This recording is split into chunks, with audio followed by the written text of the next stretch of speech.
estamos cargando los ejercicios mecánicos.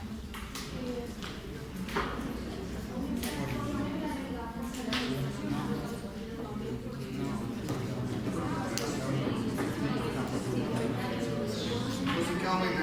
¿Qué aumenta? Retorno venoso. El retorno venoso. Aumenta la recarga, ¿no es cierto? Tienes mayor volumen de corazón, por lo tanto, el corazón puede recargar. Que se aumenta el volumen, dando un aumento del gasto cardíaco. Ok, circulación coronaria, vamos a. Bueno, tenemos una coronaria izquierda y una derecha. La izquierda se va a dividir en una rama descendente y una circunfleja que va a llegar a la guardia lateral del corazón. Y la descendente anterior va a llegar a la parte anterior del corazón. Y la coronaria derecha que va a llegar a lo que es la parte del músculo derecho y la parte posterior del músculo izquierdo. Vamos a dar. ¿Cuál es la característica de la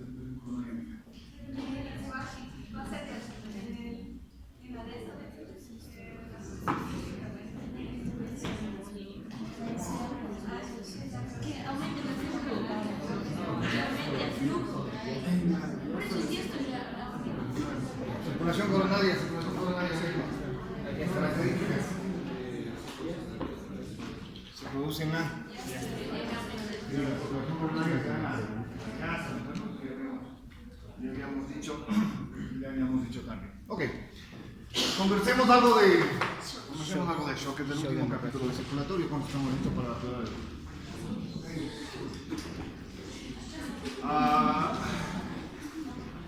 shock. Shock es una palabra que la escuchamos frecuentemente en la práctica médica, ¿no? Llega un paciente y dice, el paciente está chocado, ¿no? Luego va la ambulancia, nos entrega un paciente y dice, el paciente está chocado. Nos sube al quirófano y dice, el paciente está chocado. Por la enfermera les llama, el doctor parece que el paciente está chocado, en shock. Es una palabra repetitiva en la práctica médica, ¿ok? Pero ¿qué es shock en realidad? En realidad el shock no es más que la incapacidad que tienen los tejidos de recibir un flujo sanguíneo adecuado. Ok, entonces el shock no es más que esa ausencia de flujo hacia los tejidos. Y naturalmente si no tenemos flujo en los tejidos, el tejido comienza a sufrir, comienza a sentir esa falta de flujo sanguíneo, ¿sí? Y si usted reconoce y se da cuenta realmente de lo que hace el flujo sanguíneo en los tejidos, usted debe recordar que el flujo sanguíneo en esencia nos lleva los nutrientes hacia las células, hacia los tejidos. Pero adicionalmente el flujo sanguíneo lleva de los tejidos hacia la sangre los elementos de desecho, del trabajo celular. De manera que si usted no tiene flujo sanguíneo a los tejidos, imagínense lo que causa el shock, ¿no? Lo grave del shock está ahí, en entender qué es lo que es y qué es lo que produce. Entonces, si es la incapacidad de tener flujo hacia un tejido, indudablemente lo que produce es una disminución en la concentración de oxígeno y nutrientes celulares y adicionalmente una acumulación de CO2 y sustancias letales para la célula, ¿no?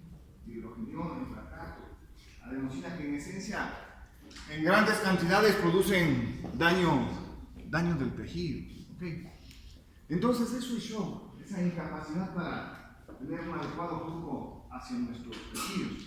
Ahora sí, entonces es fácil entender cuando nos hablan de shock o de un paciente que está en shock, ¿no? Entonces inmediatamente nosotros la asociamos a esa incapacidad de que nuestro paciente tenga un flujo adecuado. Y el shock lo sufre todos los órganos del sistema, ¿no? Cuando un paciente está en un shock importante, naturalmente lo primero que se va a afectar serán las células neuronales del cerebro. Por eso el paciente chocado está ligeramente inconsciente también. Cuando el shock es más grave, más inconsciencia va a tener nuestro paciente porque se afecta nuestro cerebro. Pero nuestro cerebro en shock no es el único que se afecta, ¿no?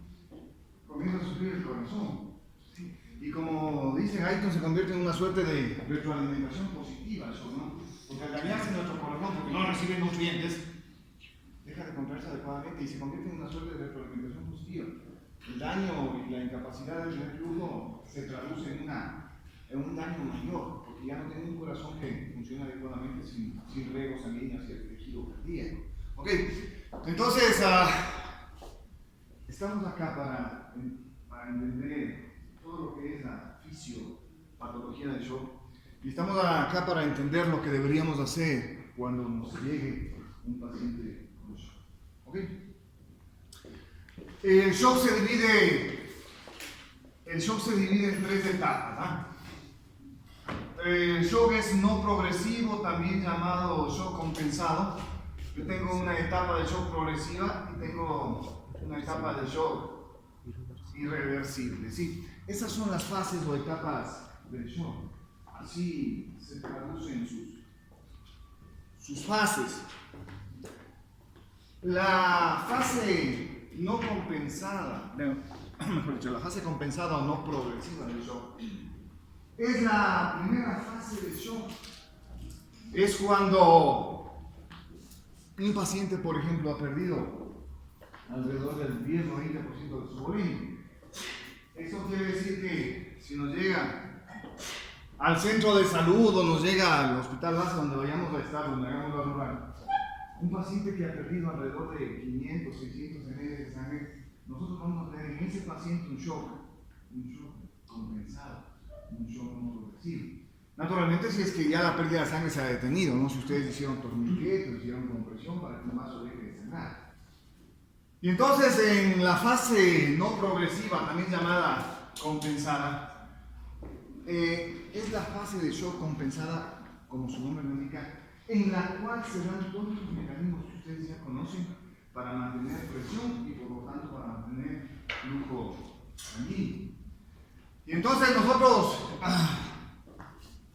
perdemos 500, 600 ml de sangre e inmediatamente nuestro cuerpo se encarga de que esa pérdida de volemia no afecte nuestra presión y no afecte nuestro flujo tisular. De manera que se dan los mecanismos de compensación que nosotros no conocemos. Y aquí volvemos a recordar muchas cosas que hemos estado analizando en fisiología circulatoria, ¿no? Y entonces nuestro cuerpo activa un sistema que ayuda a mantener presión. ¿Cuál es? Sí. Hay una activación simpática, ¿no es cierto? Hay una activación simpática. De manera que si hay una activación simpática, usted ya sabe el resto, ¿no?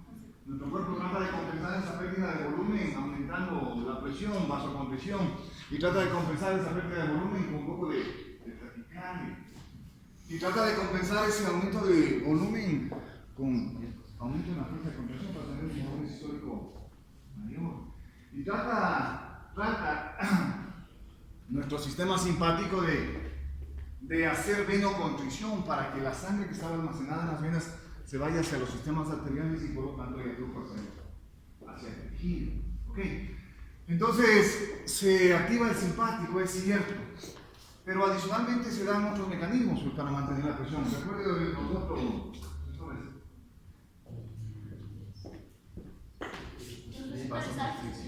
ya dijimos. Vamos con reflejos de presión. El reflejo de Bamrich.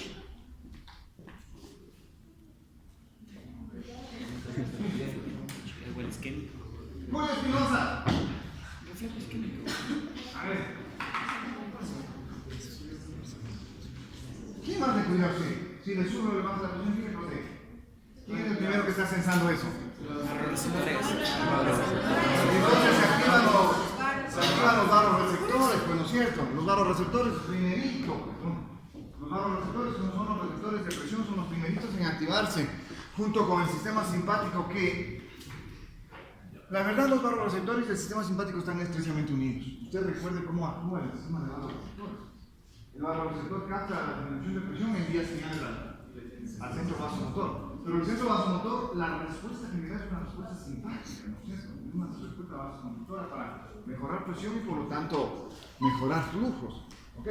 Entonces los dos sistemas prácticamente están estrechamente relacionados. Tanto el de vasoreceptores como el de activación simpática. Ojo que lo que estamos hablando es que nuestro paciente perdió alrededor del 10 al 20% de la sangre, ¿no es cierto? Hablamos que si un paciente tiene 5 litros, el 10% está alrededor de 500 ml sangrados, 600, 700, 800, y comienzan a activarse todos estos mecanismos, ¿no? Una activación de vasoreceptores, una activación del sistema simpático. Pero no solo esos son los mecanismos que nos ayudan a regular la presión. Okay. También hay que Quimia los receptores. receptores también pueden entrar en estos sistemas de compensación. ¿Qué más?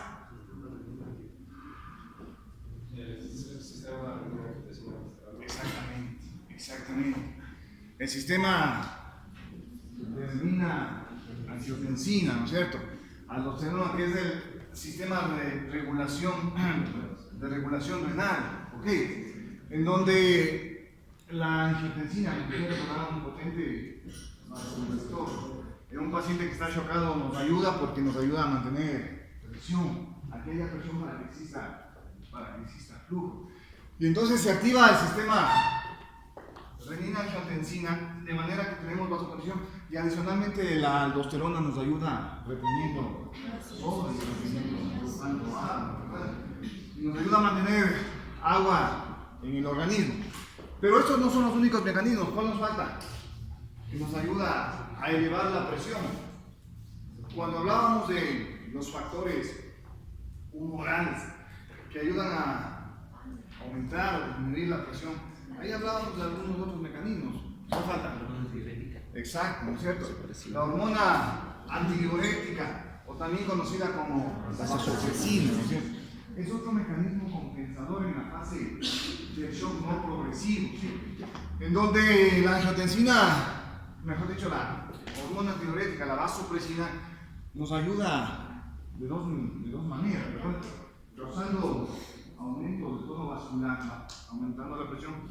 Y lo más importante es una hormona antidiurética, evita la diuresis, causa, cuando hay filtración, causa una reabsorción de los glóbulos fotoneados distales, de manera que retiene líquidos en el cuerpo y evita que sea eliminado a través de la orina.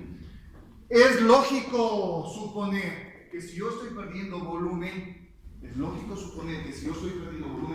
mi cuerpo trata de compensar haciendo que se evite de alguna manera las pérdidas de volumen. ¿Dónde perdemos volumen? En la orina. Por lo tanto, nuestro cuerpo trata de evitar diuresis para mantener volumen y para mantener presión. ¿Okay? Entonces, esta fase no progresiva, esta fase compensada del shock, tiene que ver con todos los mecanismos que ustedes conocen para mantener presión arterial. Los más importantes, naturalmente, porque se activan inmediatamente el sistema de vasoreceptores, ¿no es cierto?, con la activación simpática consecuente que tiene esto. Y, naturalmente, los sistemas de angiotensina, aldosterona, y naturalmente la hormona antidiurética. Trabajando en su conjunto, pueden ayudarnos a mantener flujo y a mantener presión y hacer que el shock quede en esta fase no progresiva o fase compensada.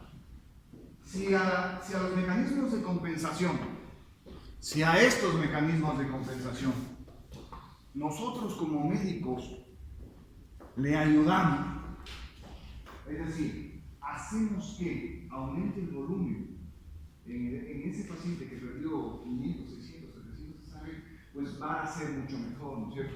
Entonces, siempre que nos llegue un paciente en shock, un paciente que ha perdido volumen, que le dice, ¿sabe qué?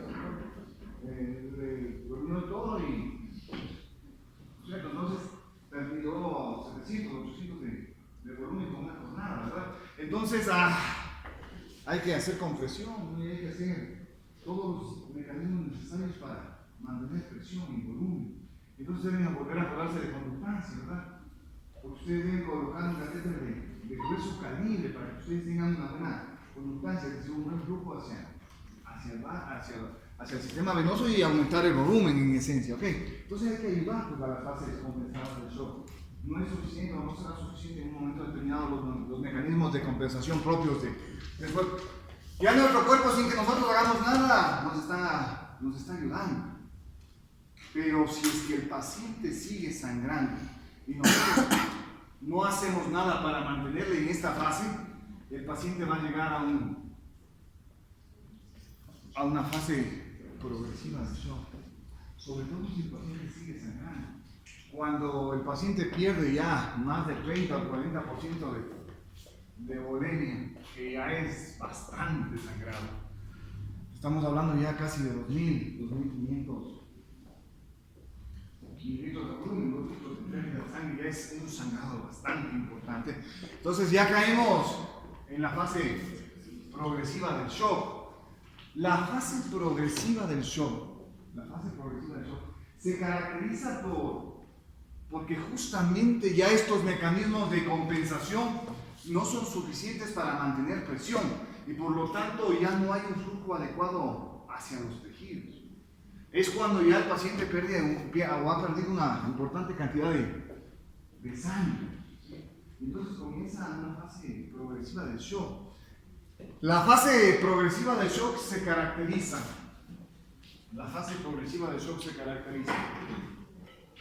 Porque esencialmente hay una deficiencia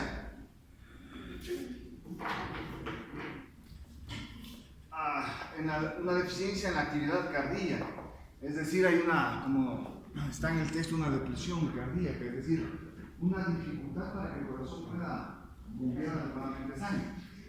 Recuerde usted que si usted tiene shock, volvemos a lo que les dije al inicio, ¿no? Si usted tiene shock, tiene una incapacidad para nutrir al tejido y una incapacidad para que el tejido pueda eliminar sus desechos.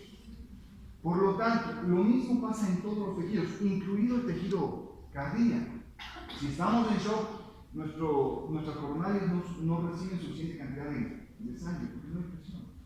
Y el corazón comienza a disminuir su eficacia contráctil, ¿sí? Y entonces disminuye la fuerza de contracción y por lo tanto disminuye todo lo que eso acarrea, ¿no? Menos gasto cardíaco, menos flujo hacia la aorta. Y entonces comenzamos ya en una fase de progresión del shock cada vez más grave. Adicionalmente, como nosotros estamos acumulando en los tejidos, porque no hay flujo, CO2, estamos acumulando hidrogeniones, estamos acumulando ácidos que son nocivos para nuestras células, ¿cierto? Y entonces nos da acidosis metabólica, ¿sí? Y entonces nos da acidosis metabólica, y entonces eso daña a nuestras células, por supuesto, daña a nuestras células. Y nos colocamos en una situación bastante grave, ¿no? Porque estamos haciendo que nuestro corazón pierda su eficacia y estamos acumulando ácidos a este nivel. Y entonces la célula en general comienza a dañarse, ¿no? Comienza a liberarse de algunos lisosomas, las enzimas que digieren la célula y comienzan a destruir a la propia célula. Y comienza una fase progresiva del shock. Lo que teníamos en una fase compensada, ahora ya tenemos factores que realmente van a provocar una situación de emergencia en el paciente. ¿Okay? Cuando nosotros recibimos un paciente en estas condiciones, ya con un shock grave, ¿no? Un paciente prácticamente con ligera pérdida de la conciencia, con una presión extremadamente baja, ¿no? A veces recibimos pacientes de 60-20, 60-20 de presión. Imagínense, si tomamos en cuenta que la presión normal está en 120, ¿no? Una presión extremadamente baja, nosotros ya estamos sospechando de que estamos acá, en una fase progresiva. Estamos sospechando de que este paciente tiene acidosis metabólica por la acumulación de ácidos en los tejidos. Estamos sospechando de que tiene una dificultad para la eficacia contráctil. Hasta esta fase, si nosotros recibimos a nuestro paciente, esta fase más o menos llega alrededor de unas, depende el sangrado, ¿no? Pero si nosotros recibimos a un paciente en esta fase, nosotros podemos todavía reanimar. Y volvemos a lo mismo, ¿no? Si un paciente sangró, pues por favor coloque un buen catéter Si usted tiene disponibilidad de sangre, pues pida sangre, pida plasmas frescos y restituya ese sangrado que está teniendo el paciente. Okay. A veces en las cesáreas nosotros tenemos el problema de las cesáreas lácteas, ¿no? Las cesáreas que tienen hipotonía, y entonces sangra, y comienza a sangrar 700, ya estamos en fase de shock compensado, ¿no? Pero de repente sigue sangrando y no para, y comenzamos con 1000, 1500. Entonces ya estamos en una fase progresiva del shock. Okay. Entonces nosotros inmediatamente ya cambiamos de estrategia, ya no nos quedamos solo con administrar agua de volumen, sino que debemos administrar sangre para compensar este sangrado excesivo que está teniendo el paciente. Pero eso lo hacemos en un hospital de tercer nivel, en un hospital de especialidad. Pero ¿qué pasa si eso nos sucede en nuestro centro de salud? Pues no, en donde no hay banco de sangre. Nosotros la sangre en el hospital la tenemos en 10 minutos. Pero aquí mismo en Quito, en cualquier clínica, si usted necesita sangre, necesita 2 o 3 horas. Hasta que el paciente vaya, al familiar vaya a traer la sangre del banco de sangre, le den el pedido, le saquen la muestra, vayan en el taxi, regresen en el taxi, 3 horas, porque no le dan inmediatamente. Entonces, es un problema. De todos modos, usted recuerde, señor estudiante, recuerde que un shock hipovolémico sobre todo, debe ser tratado en base a su causa, y su causa es la disminución de volumen. Por Dios, coloquen un buen catéter, una buena conductancia en el flujo y si no tienen sangre, coloquen nada, ¿no? La cosa es que usted tenga volumen para que haya presión y haya flujo. Transfieran rápido si no tienen sangre a la mano, ¿no? Y sobre todo si es que no han solucionado la causa del sangrado, que es claro, ¿no es cierto? Porque de nada le sirve a usted administrar sangre, como yo les digo a los psicólogos, no, de nada sirve administrar sangre y sigue saliendo y sigue estando la llave abierta a través del sangrado uterino que puede tener. Ok, entonces hay que hacer histerectomía, para sacar el útero para que esa paciente pueda vivir. Okay. Entonces hay que ir solucionando eso. Miren, el shock es tan grave y a veces nos volvemos tan confiados. El shock puede matarle a un paciente en 1 hora, ¿no? En unos 40 minutos. Hace unos años había un torero, ¿no? Cantante, esposo de la Isabel Pantoja, hace unos 30 años debe ser eso. Torero, aquí. En eso el toro nada, no había sacado externo, todos pensaron que era algo superficial, hicieron una compresión abdominal y le dejaron en la enfermería de la Plaza de Toros, ¿no? Pasaron los minutos, 15, 20 minutos y comenzó a descompensarse, a perder la noción. Hay un video donde se dice, doctor, no me deje morir. Después de eso falleció en la Plaza de Toros. Entonces el asunto es que la jornada por la ingle, claro, era por la ingle, pero había perforado tanto que se fue a las hipogástricas, es decir, penetró la intraabdominal, la jornada vino así. Y lo que tenía sangrado era interno, no externo. Entonces se murió. Hemorragia, shock y por eso la. Entonces, mire lo importante de reconocer estas fases para que nosotros las vayamos actuando rápidamente. Lo importante es que si recibimos un paciente aquí, por Dios, rápido, vías intravenosas, rápido volumen, rápido restitución de presión, para que ese paciente no caiga en la última fase del shock, que es el shock irreversible.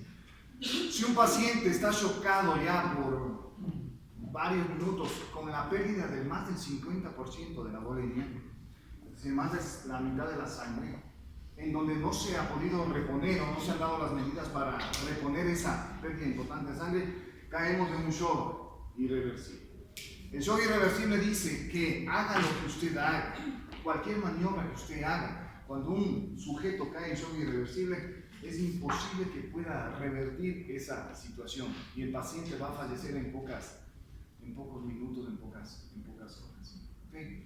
El shock irreversible se da esencialmente por el daño tisular grave que ha sufrido esa persona y que produce sobre todo la lisis celular por la cirrosis o los lisosomas que producen estos elementos y enzimas que destruyen a la célula. Y por lo tanto, si usted restablece flujo, hay situaciones en las cuales nosotros ya nos llevó el paciente, restablecemos flujo, sangre, hasta incluso se restablece la presión, pero ya hay muerte celular y el paciente no mejora, termina padeciendo. ese paciente estuvo o está ya en un shock irreversible. ¿Okay? Cualquier maniobra que nosotros hagamos en esta fase de shock irreversible, en donde ya hay daño tisular generalizado, pues no va a llevarnos a ninguna causa justa, a ninguna causa buena. ¿Okay? Este paciente en shock irreversible necesariamente va a fallecer por todo el daño tisular que hemos o que se ha producido por la ausencia de flujo. Ok, entonces la idea y el mensaje está claro, ¿no? Nuestro paciente debe llegar hasta acá. Es decir, aunque estemos en una fase progresiva de shock, todavía podemos pelear por ese paciente, ¿no? Todavía se puede luchar, hay que aumentar volumen, hay que colocar, si es del caso, adrenalina o noradrenalina para tener un poco de vasoconstricción y que tengamos presión para que exista flujo. En esencia, proveer los mecanismos necesarios para que nosotros podamos hacer que ese paciente presente flujo tisular y ese shock disminuya. ¿Okay? Señores, estas son las fases del shock. Una fase compensada, que es la inicial, en donde nuestros mecanismos de defensa nos ayudan a mantener presión y por lo tanto flujo a los tejidos a pesar del sangrado importante. Una fase progresiva que ya se caracteriza porque ya nuestro corazón no bombea adecuadamente porque tiene disminución de flujo. Una fase progresiva en donde ya la acidosis hace que nuestros tejidos comiencen a sufrir y a dañarse. Y finalmente, cuando el sangrado ha sido importante y no se ha podido corregir la causa, caemos en una fase irreversible en donde cualquier mecanismo que nosotros hagamos será imposible para salvar la vida. Entonces, cuando ustedes escuchen shock y nuestro paciente está en shock, créase que es una situación grave. Créase que usted debe actuar rápidamente para evitar que ese paciente llegue a ser shock irreversible. ¿Okay? No olviden entonces esto en relación a las fases del shock. Doc, dígame. ¿en cuál de estas tres fases es lo que se presenta la respuesta isquémica? Aquí. La respuesta isquémica es un mecanismo de compensación también que tiende a aumentar la presión. Recuerde usted que si yo tengo shock, tengo disminución del flujo sanguíneo hacia el cerebro. Y el cerebro responde a esa isquemia cerebral, es decir, a esa incapacidad del flujo sanguíneo cerebral. Usted ya sabe cómo responde, ¿no? Siempre responde con ¿qué? Con vasoconstricción, aumento de la presión. Y tiene su explicación en este mecanismo de compensación para aumentar la presión y por lo tanto mantener flujo sanguíneo, ¿no? Pero la respuesta isquémica es una respuesta en fase compensatoria, ¿ok? Muy bien. Pero si hablamos de shock, el shock no es el único. El shock hipovolémico no es el único tipo de shock que tenemos, aunque sí es más frecuente. ¿Okay? Aunque sí es más frecuente. Y entonces yo tengo varios tipos de shock. Yo tengo shock hipovolémico, yo tengo el shock cardiogénico, yo tengo el shock neurogénico, yo tengo el shock séptico y tengo el shock anafiláctico entre los más frecuentes, ¿no? Entonces, en el capítulo, Galton comienza a detallar cada uno de estos tipos de shock. Las consideraciones que vimos hace un momento tienen que ver con shock hipovolémico. Y entonces el shock hipovolémico se da, como su nombre lo indica, por una disminución en el volumen de sangre. Usted imagine, ¿no? Lo que causa la pérdida de volumen. Usted ya sabe gasto cardíaco, ¿no? Si perdemos volumen, perdemos todos los mecanismos que mantienen gasto cardíaco. Porque si perdemos volumen, perdemos, en primer lugar, retorno venoso. Si usted pierde retorno venoso, pierde precarga. Si usted pierde precarga, no tiene volumen sistólico. Si usted no tiene volumen sistólico, no va a tener presión adecuada, porque no tiene la fuerza que empuje a las paredes arteriales. Y por lo tanto, se dan todos estos mecanismos en relación al shock, ¿no es cierto? Entonces, el shock hipovolémico debe ser tratado, debe ser entendido en ese sentido. Si es una pérdida de volumen, el tratamiento será no, pregunta así de pierde volumen, ¿cómo debería tratarte? Con volumen, pues nada, ¿no es cierto? Con volumen, aumentando el volumen, así es tratamiento del shock hipovolémico, ¿no? Pero como ves, estamos volando. Ok, y entonces el shock hipovolémico tenemos que tratar en base a eso, a lo que es, ¿no es cierto? Una resolución muy buena, por lo tanto nosotros debemos procurar que ese paciente tenga un volumen suficiente para que no llegue a ser shock progresivo o en último caso shock irreversible, ¿no es cierto? No se olvide todos los mecanismos de compensación que hemos hablado en relación a pérdidas de volumen, el cuerpo nos protege sin que nosotros hagamos nada. No, hombre, no, hermosa, ¿verdad? ¿No es cierto? Ok. El shock hipovolémico, por tanto, a corregir con volumen, ¿no? Cuando un paciente llega en shock hipovolémico, ustedes están en emergencias del hospital, están en el internado, es un shock hipovolémico, y imagínense de dónde está sangrando, ¿no? Llegó el acuchillado, llegó el traumatizado, llegó el que le cogió el toro, llegó el... Sangrar, cualquier cosa, sangrar, ¿no es cierto?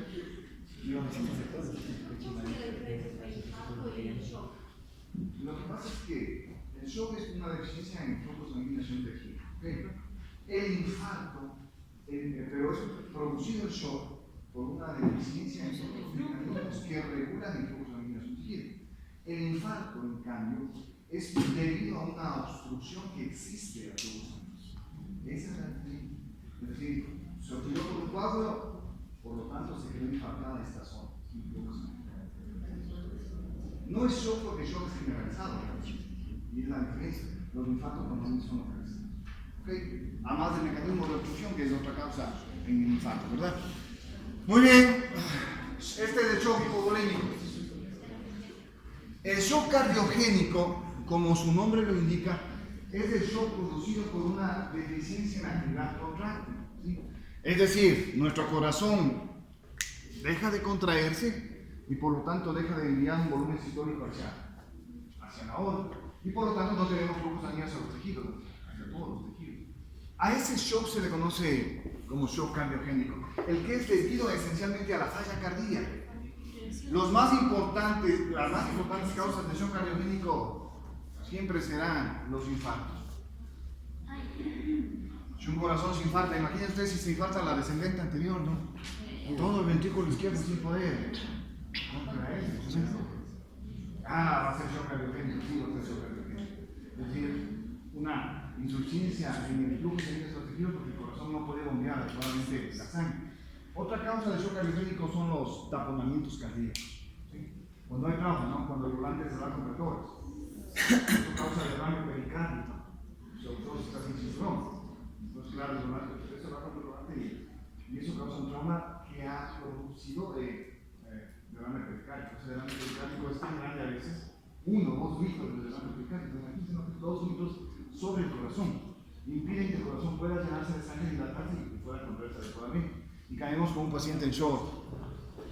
El shock cardiogénico, el taponamiento cardíaco, ¿no? Independientemente de la causa, todo lo que afecte la función cardíaca nos va a dar como resultado un shock cardiogénico. ¿Okay? Habrá que tratar, claro, habrá que tratar, ¿no? Si es que está infartado, usted ya sabe, ¿no? Habrá que ver si podemos hacer cateterismo para eliminar ese coágulo, esa obstrucción, o habrá que hacer cirugía de corazón abierto para poner bypass, ¿no es cierto? Veamos, habrá que ver la causa de esto. ¿No? Y el taponamiento cardíaco siempre es cardíaco, siempre es quirúrgico, porque el taponamiento cardíaco siempre es cardíaco. Porque no estaba de la madre que trabajaba hasta las 2 de la mañana, así que estoy sin dormir. Muy bien. Pero esa es nuestra vida, ¿no es cierto? A eso no me... Yo he venido acá sin dormir nada, cuando estoy de llamada en el hospital. 6 de la mañana he acabado la cirugía, me he bañado y estaba acá. ¿Qué están? ¿Qué más? Ya sin pelo. Pero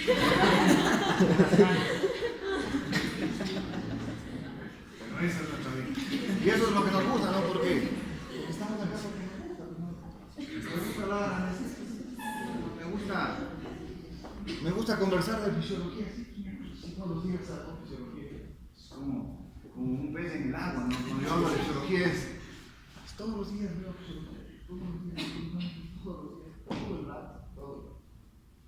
Lo único que sé es fisiología. Y anestesia. Lo único que a mí me preguntan de histología. Ok. Pero sí sé. Sí, ¿cierto? Ok.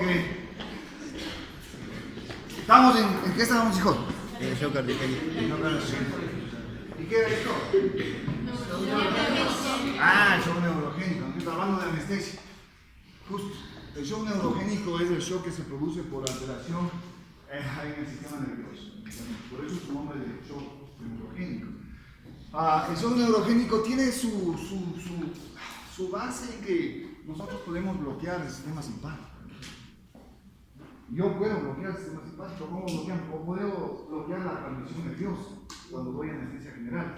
Bloqueo la transmisión nerviosa y entonces, claro, como bloqueo la transmisión nerviosa, también bloqueo el sistema simpático que viene con los nervios subutériores y se produce una vasodilatación.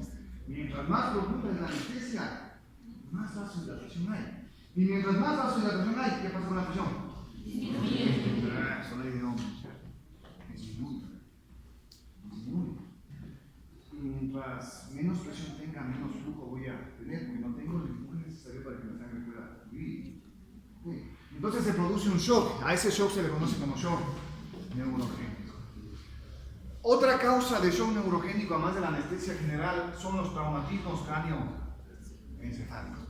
El trauma me puede producir alteraciones en la transmisión nerviosa y producir un shock neurogénico, una vasodilatación excesiva, pérdida de la presión y pérdida del flujo sanguíneo. La anestesia regional, cuando hacemos una anestesia raquídea, por ejemplo, la anestesia regional es otra causa de shock neurogénico, porque al pinchar en la espalda no solo estamos pinchando las raíces medulares, sino también estamos pinchando las fibras simpáticas. Ustedes recordarán que las fibras simpáticas recorren junto a las fibras medulares. Y entonces, si yo bloqueo y pongo anestesia local ahí, bloqueo todo. Y entonces el paciente hace una vasodilatación extrema. Y yo puedo causar un shock si no corrijo. No nos produce shock realmente, nos quedamos solo en la fase de compensación porque nosotros estamos en una buena vía, en una buena consistencia y adicionalmente yo le pongo efedrina, un vaso conductor. Se acabó el problema, se acabó el shock. Entonces aumentamos la presión y corregimos el flujo. ¿Ok? De manera que estos yo los puedo ir manipulando realmente, tanto el de anestesia regional como el de anestesia regional general los puedo ir manipulando. Si a un paciente le pongo más superficial la anestesia, es decir, no muy profundo, hago que esté más despierto. Un paciente que está más despierto siente más y al sentir más siente dolor. Inmediatamente el dolor responde con ¿qué? Con vasoconstricción. Entonces aumento la presión simplemente haciendo que el paciente esté más superficial en la anestesia. Miren cómo se va jugando con la presión. ¿Cierto? Sí, la fisiología es la base de todo realmente. Ok, ese es el shock neurogénico. Dependerá la causa para ver su conducción. ¿Okay? Esto es naturalmente explotando el traumatismo cráneoencefálico, que el edema cerebral por el trauma y todo eso. Hay que ver la medicación que vamos a usar y todos los mecanismos para evitar eso. ¿Okay? Este era el shock. Este es un shock que lo vemos frecuentemente en el hospital. Frecuentemente. Se asocia mucho, se asocia mucho el shock séptico a las apendicitis complicadas, ¿no? A ver, vamos en orden. Nos duele un poco el estómago, ¿no? Y comenzó en el epigastrio, se fue y se ubicó en la fosa ilíaca derecha, le aplastan y salta del dolor. Eso es un apéndice, no hay a dónde ir. Eso es un examen de sangre, leucocitosis, apendicitis. Diagnosticado en 10 horas, operado en menos de 24 horas, le hacemos la laparoscopía, 3 huecos, apéndice afuera y se acabó el problema. Siguiente día a la casa. Eso con nosotros, con ustedes, me imagino, ¿no? Donde no tienen la abuelita que les dice, no, pues mijito, son gases, tómate esta pastilla, tómate esta agüita. 2 días, 3 días con la misma agüita, con la misma pastilla, ¿no? Claro, no mejora, ¿no? Y comienza ese apéndice que está inflamado a necrosarse y se perfora, ¿cierto? Y se perfora y sale todo el contenido intestinal hacia el abdomen. Y entonces ya no tenemos apendicitis, tenemos peritonitis, y es otra cosa. Todas las bacterias sobre la cavidad abdominal, sobre los intestinos. Y entonces esas mismas bacterias, porque hay gente, ¿no?, que no viene, ¿cuántos días estás en 10? Y el pobre ya respirando, chocado, ¿no? Chocado. El shock se da porque las bacterias invaden el torrente sanguíneo y lo que era peritonitis ahora se convirtió en sepsis, ¿no? Es una sepsis de origen abdominal, así se la llama. Y entonces, claro, todas las bacterias intestinales migran hacia la sangre, se absorben y producen una reacción antígeno-anticuerpo, y nuestro cuerpo está tratando de defenderse. Pero esas reacciones de antígeno-anticuerpo liberan muchas cininas, radicininas, ¿recordará usted? Liberan mucha histamina también, que son potentes, ¿qué? Vasodilatadores. Y como vasodilata tanto por la reacción inflamatoria, por la reacción séptica, el paciente cae en shock. Y entonces, claro, el paciente está grave, ¿no? El paciente está grave. Sumado a que las peritonitis normalmente perforan los intestinos, necrosan los intestinos, entonces es un problema, ¿no? Por eso hay que estar mucho. Eso nos pasa mucho, ¿sabe con quién? Con la gente que viene de las comunidades del Oriente, ¿no? Las que van primero donde el chamán, donde el brujo, y pasan con ellos con dolor abdominal 8 días, 7 días, ¿no? Y como no hay solución, porque la apendicitis es la única inflamación que no revierte, es decir, a usted le da amigdalitis, a los 2 o 3 días, ya está mejor y revierte, ¿no es cierto? Le da sinusitis, revierte, pero el apéndice se inflama y no revierte. Es una suerte de retroalimentación positiva, y entonces, en vez de revertir, se inflama más y llega a perforarse, y ahí está logrado. ¿No? Hay que operar, ¿no? Además de que se evita, ¿no? Ya cuando están en peritonitis ya no son 3 huequitos, es un corte de aquí a acá, ¿no?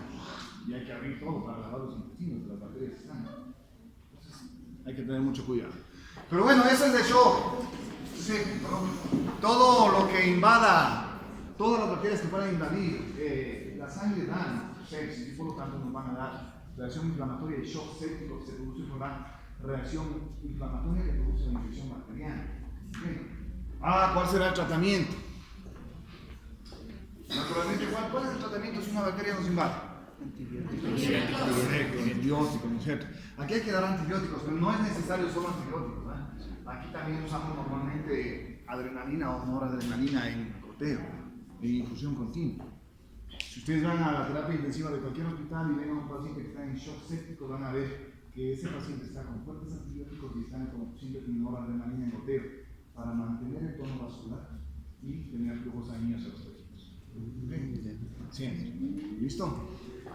Eso comenzó séptico.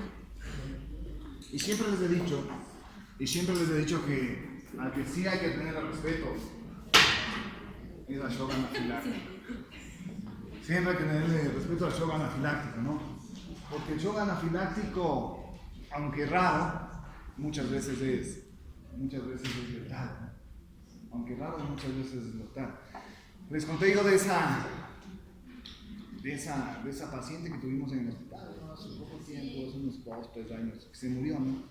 Que llegó con una reacción anafiláctica, con una reacción alérgica a los mariscos, ¿no? Entonces, claro, llegó a emergencia, luego subió al piso, en el piso volvió a enroncharse, pidieron la consulta al tratante, el tratante les dijo ponga la adrenalina, la enfermera cogió adrenalina, no leyó bien, le cargó y se la vio. La adrenalina que le había puesto era la adrenalina que se usa para las nebulizaciones. Hizo un shock anafiláctico mortal, ¿no? Y en el shock anafiláctico se dilatan tanto los vasos que es imposible que haya retorno venoso. Eso es lo que les mata. Dilata tanto que no hay retorno venoso y el corazón no tiene sangre para bombear. Adicionalmente, el edema de la vía aérea, ¿no? En un shock anafiláctico por la histamina. Hay tanta vasodilatación que el líquido comienza a salir hacia el intersticio y el paciente comienza a ahogarse. No se olvide, el tratamiento del shock anafiláctico es: cogen una ampolla de adrenalina, diluyen en 10 y le inyectan al muslo, al brazo, donde usted quiera, ya no es necesario poner una vena. En cualquier músculo donde usted quiera colocar, coloque un cc de esa adrenalina diluida en 10 y van a salvarle la vida de ese paciente. Porque la adrenalina hace todo lo contrario a lo que hace el shock anafiláctico, hace todo lo contrario, es el excelente antídoto. Porque la adrenalina, si siempre diluida, porque si usted le pone la ampolla entera le va a hacer volar a ese paciente. Cuando uno libera adrenalina, solo la fisiológica, la que nosotros nos asusta, si se han sentido el corazón, no.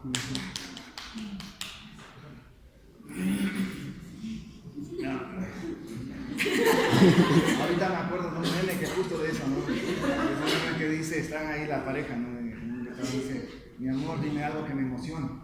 Y ahí ella le contesta, tu esposa acaba de sentarse atrás. Adrenalina pura, ¿no es cierto?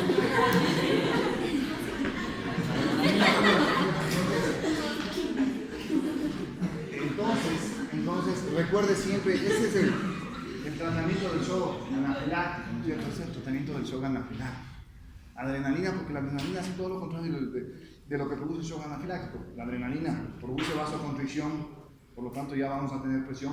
La adrenalina mejora la función cardíaca, su efecto de bomba, y la adrenalina tiene un excelente efecto broncodilatador, de manera que el paciente que se estaba ahogando va a poder respirar.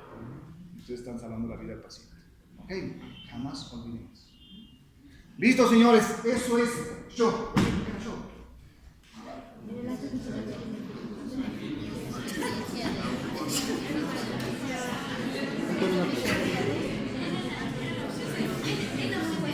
Eso es lo que nos contó, no había cómo revertir ya una vez que se cometió ese error. Claro, deberían haber revertido. Lo que pasa es que con esa paciente tuvo algunas cosas. Con esa paciente, a ver, los que menos saben de reanimación son los que nunca hacen reanimación. Pues en medicina pasa lo mismo, o sea, un médico internista, un dermatólogo, que son los que tratan. Un paciente que hace pues, especialista en alergias, es muy poco lo que hace en reanimación, a diferencia del intensivista o el anestesiólogo, que a nosotros nos está muriendo cada día un paciente, nosotros toca y dar todas las drogas, y dar todas las drogas de reanimación, ¿no es cierto? Entonces, claro, lo que pasó es que en ese entonces había un residente nuevo en el hospital, había gente no preparada para hacer reanimación, y hasta que suban los intensivistas la paciente ya estaba muerta. No hubo chance de hacer nada. Si hubieran colocado adrenalina a esa paciente antes de que pare, por ejemplo, es decir, ella debe haber estado con una vía intravenosa, debían haber colocado una adrenalina, pero la correcta, por ejemplo, ponerle y con eso le hubieran salvado la vida. Pero claro, no hubo esa previsión, ¿no? Ok. Listo. ¿Dudas? ¿Preguntas sobre shock? Todo shock. ¿Dudas? ¿Algo que no esté claro? ¿Algo que no esté claro? Muy bien. ¿Cuáles eran las fases del shock? ¿Cuáles son?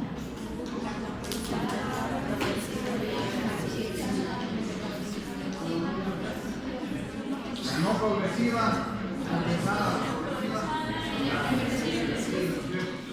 okay. Muy bien, señores. A ver, mañana comenzamos con Iván, como siempre a las